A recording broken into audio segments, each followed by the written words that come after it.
Welcome to Traveler's Tales. I am your host, Greg Alonso. Today we will be taking a look at the Argonautica by Apollonius of Rhodius. However, before we begin, I would just like to remind everyone that we post new videos every Tuesday and Friday.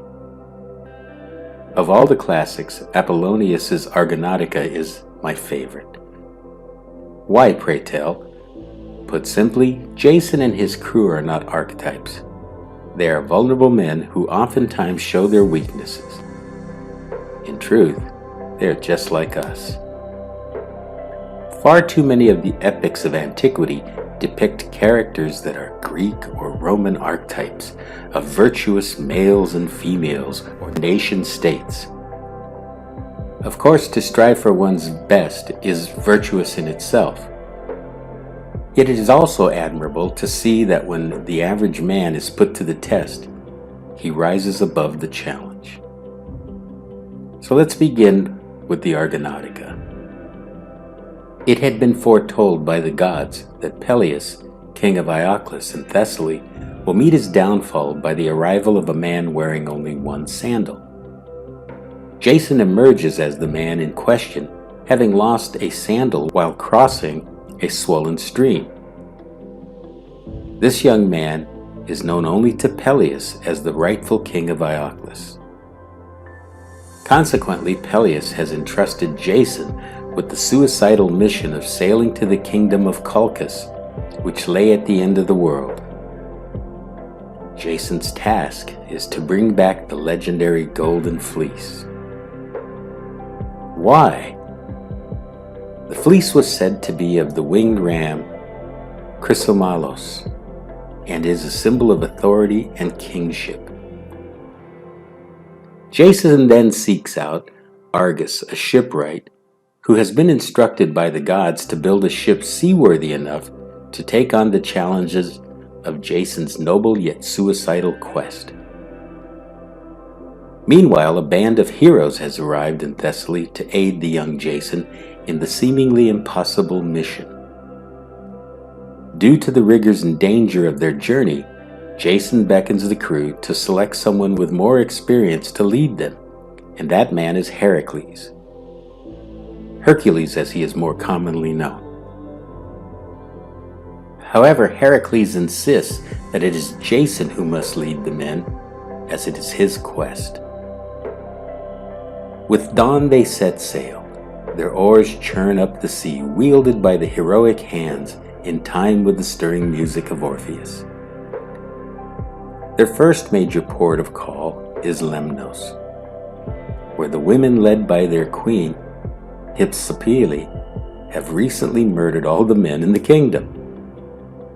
The women are now left to rule, and they decide to entice the crewmen of the Argos to stay with them on Lemnos. Queen Hypsipyle falls desperately in love with Jason, and he settles into the palace. But what of Heracles? The great champion has elected to stay on the Argo to do some badly needed work. The voyage has now been postponed. Day after day passes as the heroes fall victim to their lust and vices. Heracles is angered and chastises the men and demands they return to the ship and the quest. With the favorable winds, the Argonauts eventually travel through the Hellespont. Once they reach the kingdom of Doliones, the Argonauts are at first welcomed by King Cyzicus. However, a misunderstanding ensues and Jason slays Cyzicus. A storm sets in, and once again the sojourners must await favorable weather. At length the storm clears, and the Argonauts set off only to meet their next challenge. At the river Cius, Heracles' squire, Hylas, is abducted. Heracles and his friend Polyphemus decide to leave the Argonauts and go in search of the young squire. Upon reaching a gulf in Propontis, the Argonauts find themselves in the land of the Bebrycians. The local people see them as sea wanderers. As tempers flare, a brawl ensues between King Amycus and Polydeucus, one of the Argonauts. Though King Amycus is a mountain of a man, Polydeucus is a skilled champion with his fist. Eventually he lands a lethal blow and is rushed by the Bebrycians with their weapons drawn. Jason and the Argonauts staved off their attackers and with the morning tide set out to sea. Their next stop takes the Argonauts to the opposite coast, near the home of the wise Phineus, who was once king of the Thynians. Now in old age, he is plagued by blindness and daily visits from the dreaded Harpies. Jason and the Argonauts rescue the old man from his persecutors, and in gratitude, Phineus shares with them the safest route past the clashing rocks and on to Colchis. Once safely in Colchis, Jason tries to persuade King Aeetes to part with the fleece of gold. The king is incensed with anger by the young man's audacity, while Medea, the king's daughter, falls in love with Jason. She has never before seen a man so skilled and adept, who did not fear her father. King Aeetes mockingly challenges Jason to take on the two monstrous bulls that dwell on the plain of Ares. Once victorious, Jason steals the golden fleece and takes it with him back to the Argo.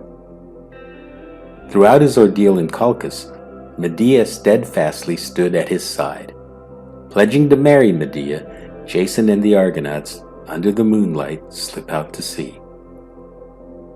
The fugitives are soon followed by two Colchian fleets. After a few skirmishes, Medea guides the Argonauts to safe passage. After surviving many storms in dangerous ports of call, the Argonauts return home to Iolcus. Jason then seizes the throne. However, trouble ensues. The people of Iolcus did not want Princess Medea as their queen. They feared her because they had heard the stories that she was not just a princess, she was a sorceress with untold powers. In the end, Jason was forced to relinquish the kingdom to Peleus' son, Acastus. In part 2 of the Argonautica, we will address your questions and comments. As always, I thank you for your support of Traveler's Tales. Don't forget to like and subscribe. It really helps the channel grow. Kartistos.